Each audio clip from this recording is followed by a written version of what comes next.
This is part 2 of Nectar in a Sieve. Today we are reading pages 170 to 175. Change I had known before, and it had been gradual. My father had been a headman once, a person of consequence in our village. I had lived to see him relinquish this importance, but the alteration was so slow that we hardly knew when it came. I had seen both my parents sink into old age and death, and here too there was no violence.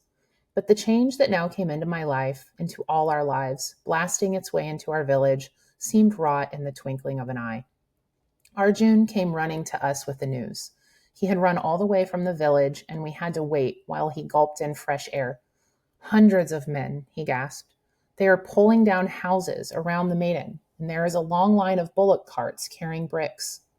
The other children clustered round him, their eyes popping. Arjun swelled with importance. I am going back, he announced. There is a lot to be seen.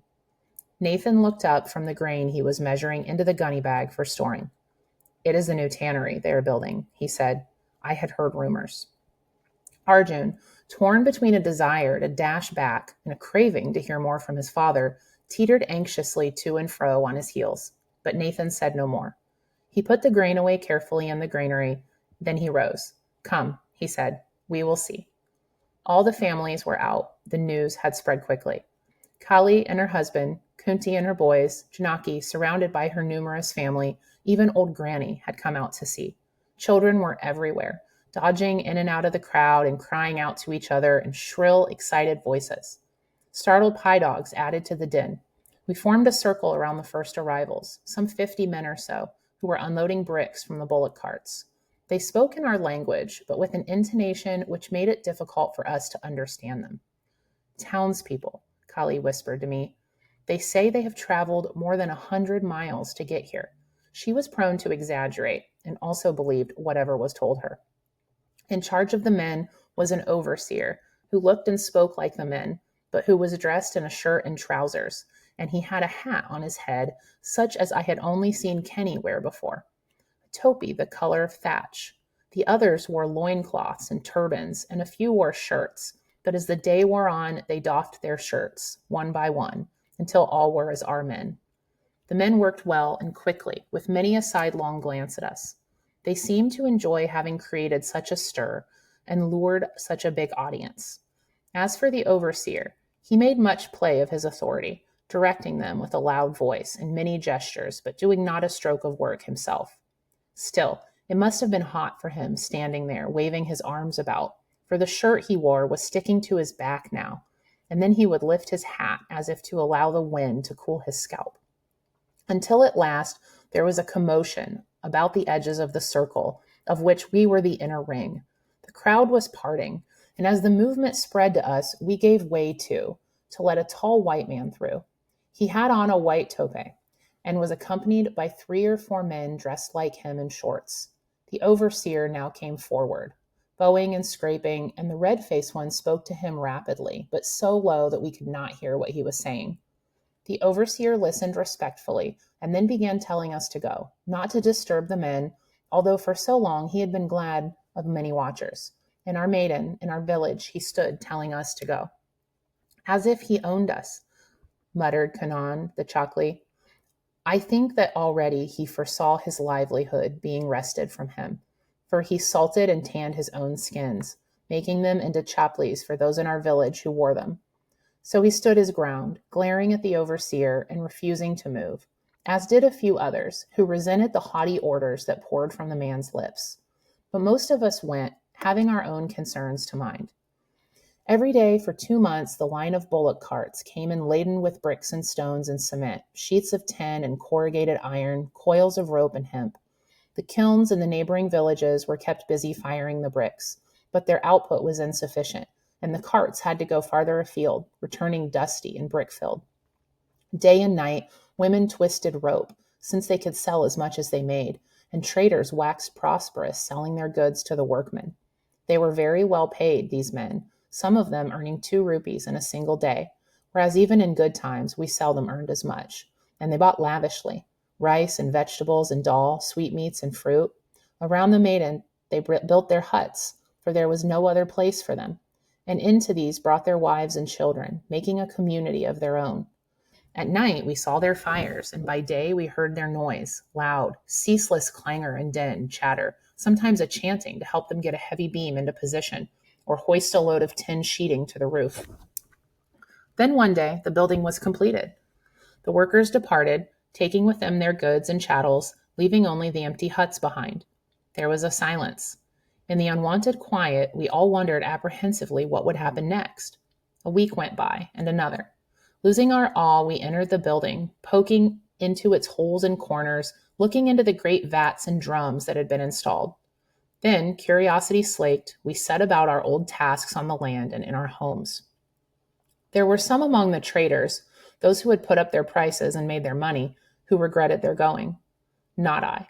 They had invaded our village with clatter and din, had taken from us the maiden where our children played, and had made the bazaar prices too high for us. I was not sorry to see them go. They will be back, said Nathan, my husband, or others will take their place. And did you not benefit from their stay, selling your pumpkins and plantains for better prices than you did before? Yes, said I, for I had. But what could I buy with the money with the prices so high everywhere? No sugar or dal or ghee have we tasted since they came, and should have had none so long as they remained. Nevertheless, said Nathan, they will be back. For you may be sure they did not take so much trouble, only to leave a shell in our midst. Therefore, it is well to accept these things. Never, never, I cried. They may live in our midst, but I can never accept them, for they lay their hands upon us, and we are all turned from tilling to barter and hoard our silver since we cannot spend it, and see our children go without the food that the children gorge. And it is only in the hope that one day things will be as they were that we have done these things. Now that they have gone, let us forget them and return to our ways. Foolish woman, Nathan said, there is no going back. Bend like the grass that you do not break. Our children had not seen us so serious, so vehement before. 3 of my sons huddled together in a corner staring at us with wide eyes. The 2 youngest lay asleep, one in Ira's arms, the other leaning heavily against her, and she herself sagged against the wall with the weight as she sat there on the floor. There was a look on her lovely soft face that pierced me. Ah, well, I said, dissembling, perhaps I exaggerate. If they return, we shall have a fine dowry for our daughter, and that is indeed a good thing. The lost look went from Ira's face. She was a child still, despite the ripeness of her 13 years, and no doubt fancied a grand wedding, even as I had done. They came back. Not the same men who went, but others, and not all at once, but slowly. The red-faced white man came back with a foreman and took charge of everything. He did not live in the village, but came and went, while his men took over the huts that had lain empty, the ones who came last settling beside the river, bringing their wives and children with them, or dotting the maiden even more quickly with the huts they built for themselves and their families.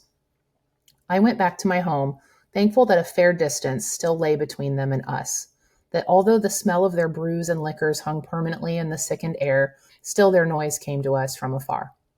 You are a queer being, Kunti said, her brows flaring away from her eyes.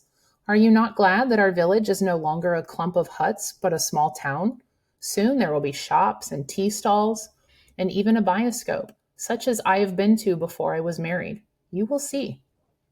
No doubt I will, I said. It will not gladden me.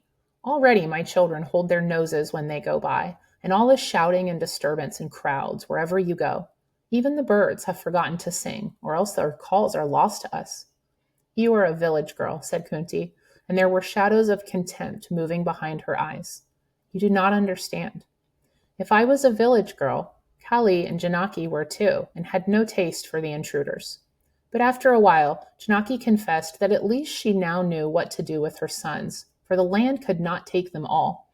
And as for Kali, well, she had always been fond of an audience for her stories.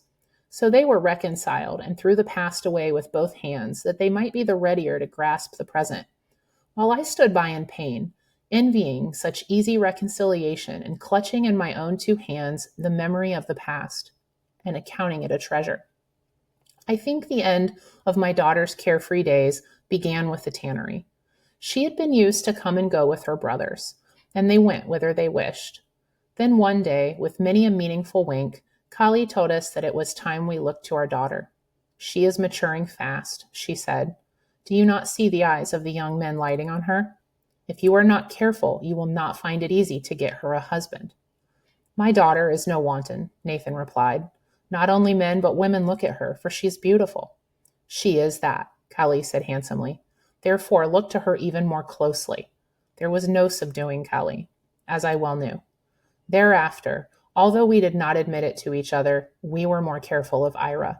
Poor child, she was bewildered by the many injunctions we laid upon her, and the curtailing of her freedom tried her sorely, though not a word of complaint came from her.